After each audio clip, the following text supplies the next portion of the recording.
बंधुगण आप देखिपे ये हूँ अमेरिकार F-35 5th generation compact fighter aircraft जहाँकि वर्तमान समय सबुठारु शक्तिशाली और सबुठारु डिस्ट्रयर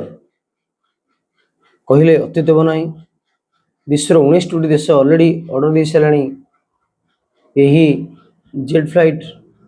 एयरक्राफ्ट किणवाई अमेरिका ठारू किंतु वर्तमान समय कहीं एक विषय वस्तु होती एयरक्राफ्ट नहीं। बंधुगण ईरान रेवोल्यूशन गार्ड एक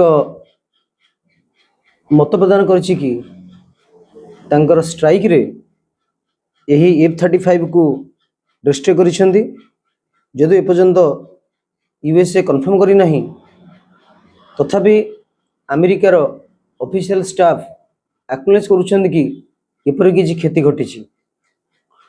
बंधु निश्चित भाव में विश्वर प्रथम थर घटना कारण F-35 सब दुर्दश और सब शक्तिशाली एयरक्राफ्ट भाव में विवेचित करा जाए और अमेरिका सब ये जहाज नहीं निजक गर्व न करे कारण अमेरिका ये जहाज को तैयारी करिछि। देख पारे यार स्पेशलिटी हूँ स्टेल्थ इंजिन तार अर्थ स्टेल्थ टेक्नोलोजी तार अर्थ कौन देशर राइडर या धरी पार ना इंटरसेप्ट कर किंतु वर्तमान से महत्वपूर्ण विषय एथिपाई आर स्टेल्थ टेक्नोलोजी थिले मध्य ईरान किपर या इंटरसेप्ट कर स्ट्राइक कला ताहा मध्य वर्तमान समय गुरुत्वपूर्ण। देख पारे ये हूँ F-35 लाइटर विमान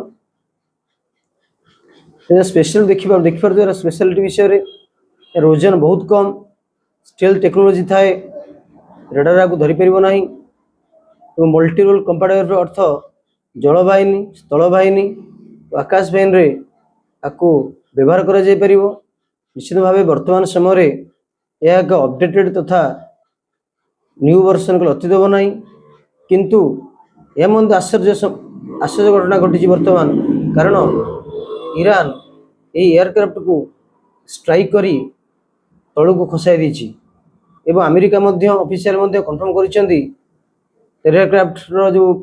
पायलट सुरक्षित अच्छी स्टेबल अच्छी निश्चित भाव में अटैक होती